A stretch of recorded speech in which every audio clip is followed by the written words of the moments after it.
in the studio. Look at this. Now we have people showing up. I know that. Well, it's past 7 o'clock. I don't know what time you got up. He's been patiently he's waiting. been sitting in a side room. He's ready to go. You've got mud all over your shoes, which means you've been actually doing something today. Yeah, Brad, what's up? Brad Molnar. Yeah. Had my foot operated on, but this is the third day in 10 weeks I've actually had a shoe on. Oh, wow. Oof. So I walk a little funny and I kick dirt a little funny, and this morning it's mud, but somebody says let the chickens and the duck out. So well, are you out? Go. You got your shoe on now. You can get out there and kick some butt around. What's going on? What brings you in the studio today?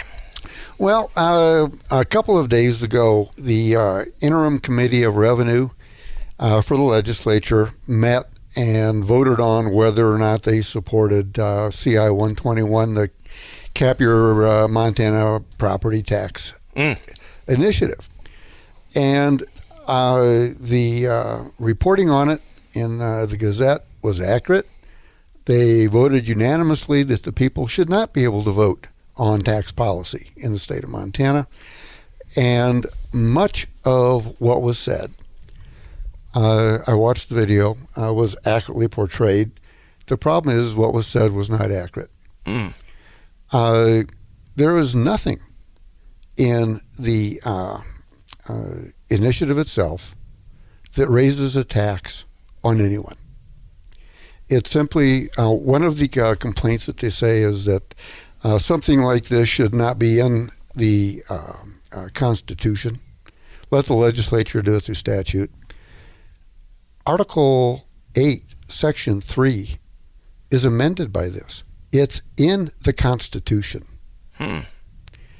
Article 8, Section 3 says that it shall be a value-based assessment, and the taxation would come from based on your value.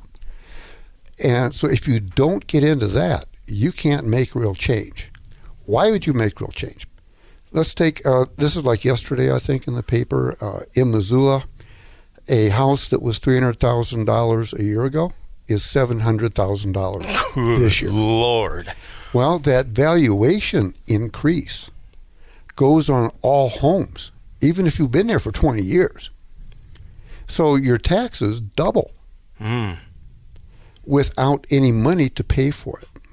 So when they say that people can be taxed out of their homes, that of course is true, but it also goes to, if you're not taxed out of your home, another couple $1,000s a year, every year, and maybe next year another couple thousand. Right. Because we're talking 40% in a lot of these areas. And so in 5 years, you've doubled your taxes. Well, that means that, okay, you weren't taxed out of your home, but you also weren't able to put any money into your kids' college fund. Right. Your IRA didn't get any money. You blew the tranny in your car, and you couldn't afford to fix it, so you had to take out a loan. And then your taxes went up another 20%. That means that you didn't go on vacation. You didn't build a deck on your home. You didn't anything because government grew not based on the amount of revenue required, but rather the amount of revenue they could access. Right. Without even a vote, really.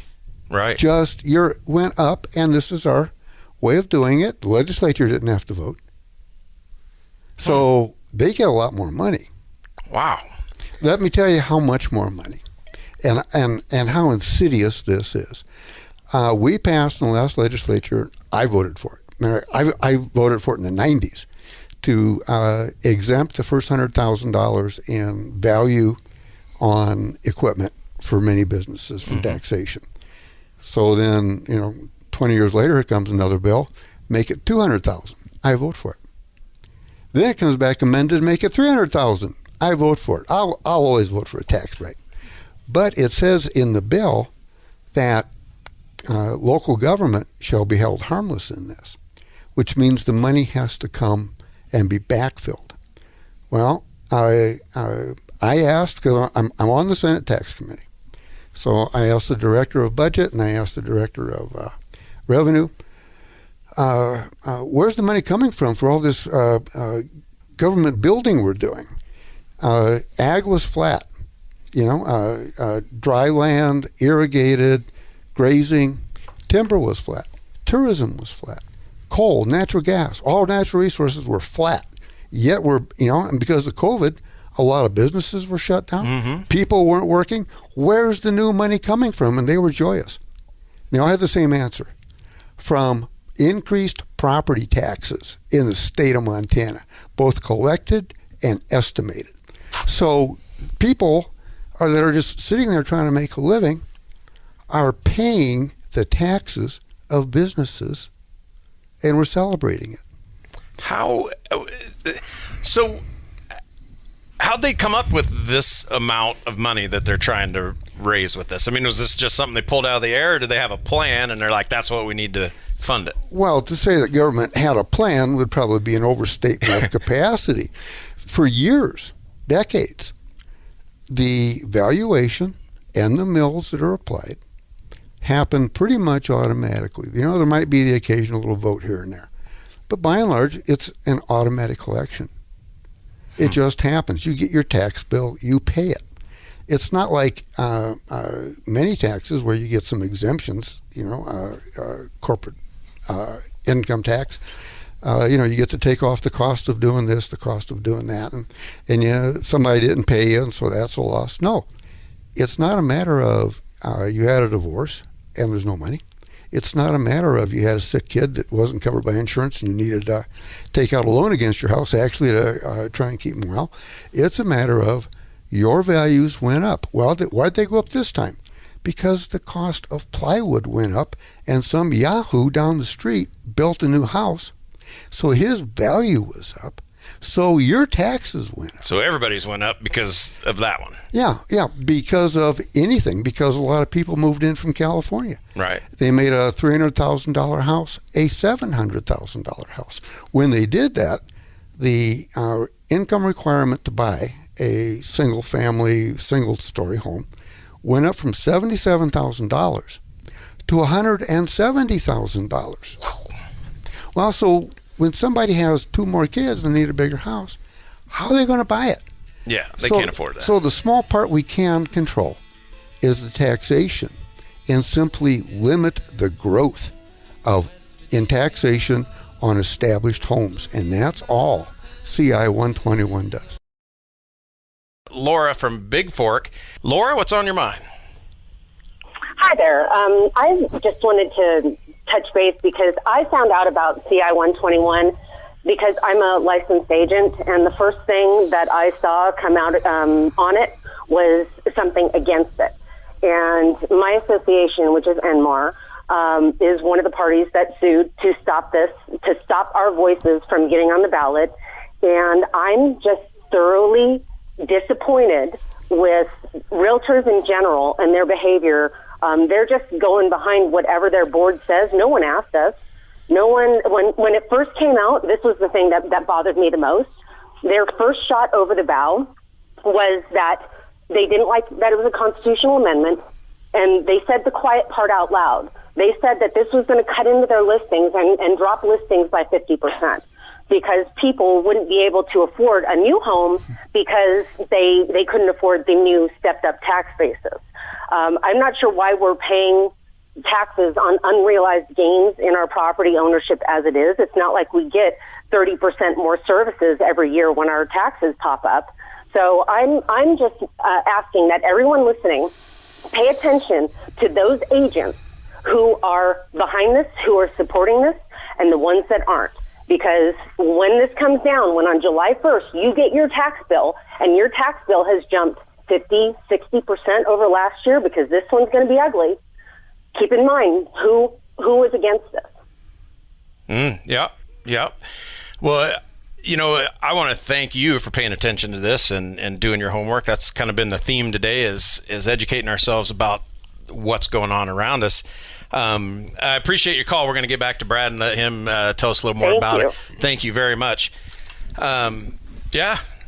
Well, what you said is correct. When this first came out, the Montana Realtors Association, which goes by various names, said that all the members should oppose this because it'll reduce listings. Because if my property is taxed at $1,000 and then it goes to $1,020 because it was built prior to 2019, but the next one goes to $1,200, and then I go to $1,040, and they go to $1,400, and pretty soon they're at $3,000.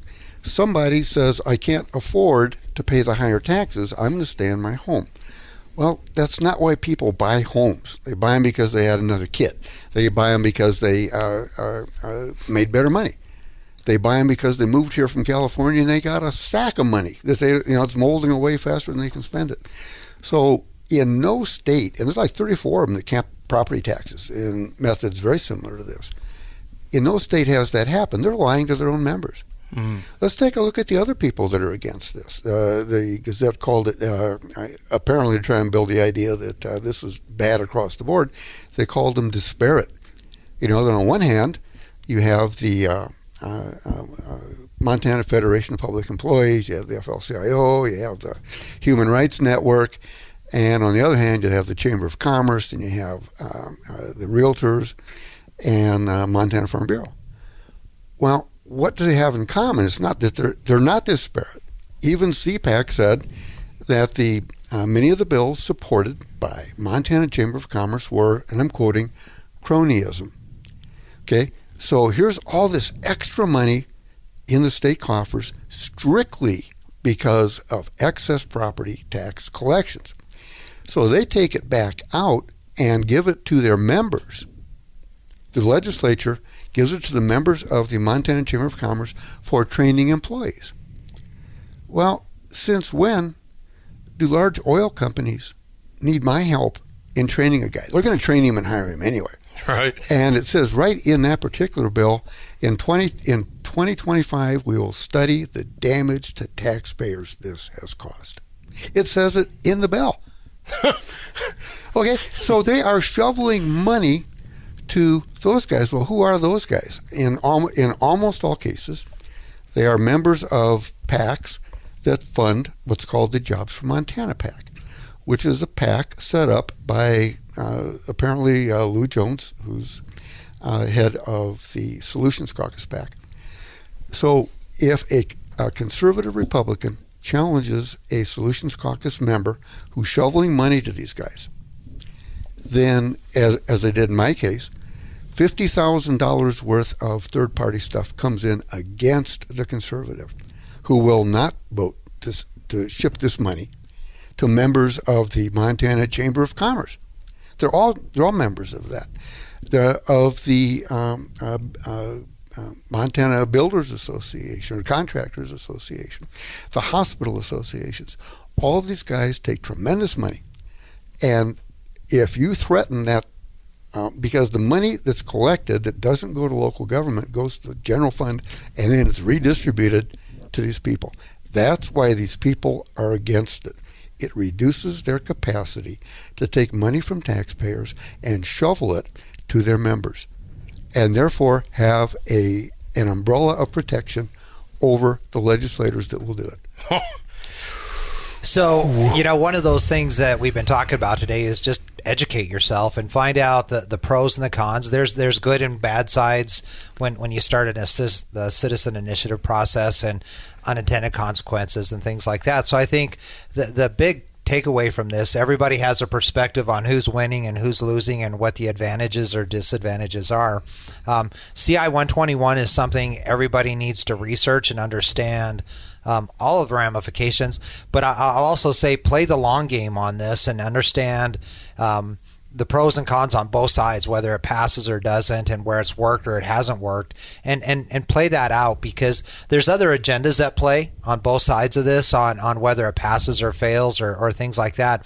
And just like we've seen with other citizen initiatives, when the citizens become the legislature, it starts creating a lot of other issues.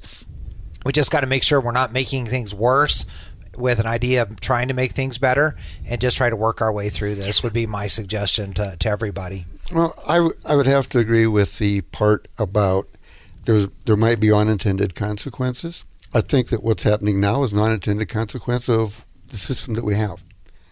Would we have to change it later? Perhaps. This changes a couple of sentences. The legislature is still in total control of what is a residential property. Is that a home in the mountains? Right. Is that something somebody's lived in? Is that something that's up for rent? All of the myriad of complications in the tax system are still under the legislature. They can, and what I intend to do is I'm going to keep track of every tax bill, whether it dies in committee or not, who voted for it, and I'm going to put it out there. If this thing passes, people will know who tried to subvert it. Take a look at what happened in the last legislature in 2010. 196,000 sportsmen said, we don't want special set-aside licenses for outfitters. This legislature said, we don't care what you want. We're shutting that down. We're repealing it for a full year. Okay? They can do the same thing here. What's an unintended consequence to one might not be an unintended consequence to another.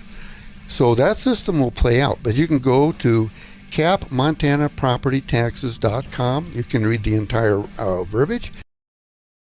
Hey, Brad, let's take a quick call. I see we got Dick Pence from here in Billings. He wants to talk about this. Let's see. What's he on? Line 1? Dick, what's on your mind? Good morning, guys. Thanks for taking my Good morning. phone. I'm glad you're up this morning. You know, I know you sleep till about 10 in the morning, and we got to bring a little humor back into this. I was going to come in and it would be the three Stooges, but you've already got the three Stooges. Well, we were expecting breakfast, if nothing else. There you go. So what do you... quickly, I know you're short of time. We are. Dr. O has an excellent article that completely agrees with what you guys are talking about. I want to also mention something, and this is not self-aggrandizing. I do a voter's guide, and it's not about me because it takes a lot of time and makes no money for me. And I actually support guys like Pittman, George. So if you would allow me, I'd give you the address for that. Sure. If you go to bigskyworldview.org and then go to resources and go down to library, you will see, my three biggies are Albert, send him money. We can't vote for him. Vote for Pittman and vote for Matt.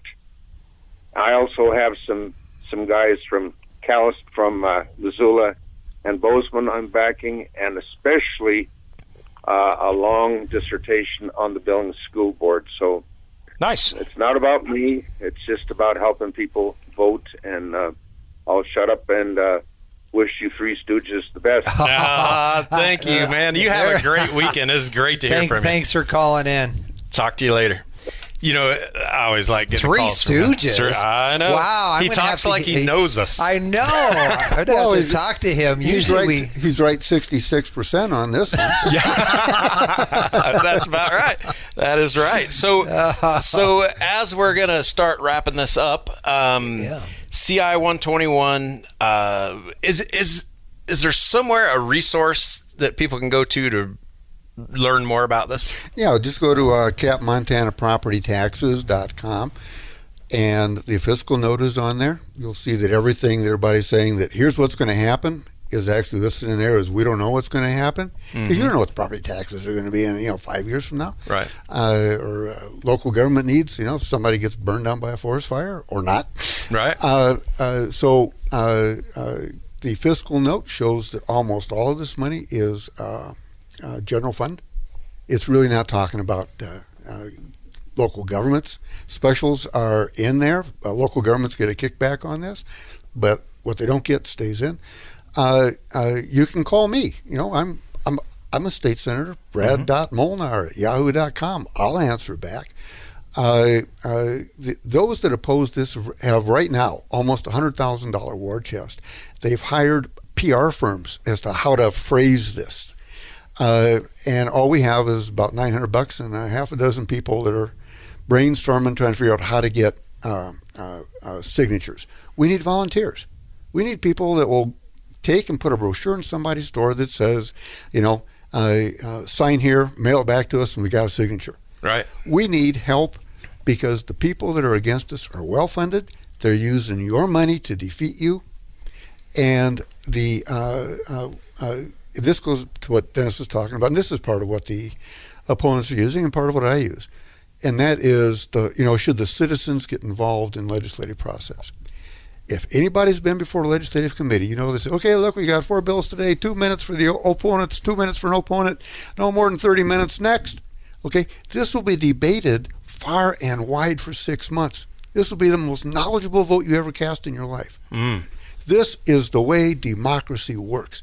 You don't tell a not yet elected legislature to represent me when for 15 years this problem has been growing and growing and growing, and they've never looked at it one time. Right. Well, and I think that's a great point, because what that shows is whether this is successful in getting on the ballot or not, it certainly is going to grab the attention of every legislative race. Every senator and legislator is going to have this conversation and discuss it and say, if not this, are you going to do something else to fix it or not? How's this going to play out? And I think that's going to be that is a conversation that is well needed in our state, and we have to have it. And this is one of those ways in which we'll facilitate having that conversation. Yep, for sure. Absolutely. Right. This is a very important facilitator on the future of the families of Montana. That's what this is about. It's not a total solution, but it's a conversation that says we're important too. Not just the people that moved here from California, not just the City Council of Missoula, not just the City Council of Bozeman, not just of course, the Yellowstone County Commission would be exempt from that conversation. But, it's our money, it's our family, we earned it. Let us put in what's necessary for the requirements of government, but let us keep the rest and decide how we want to spend it.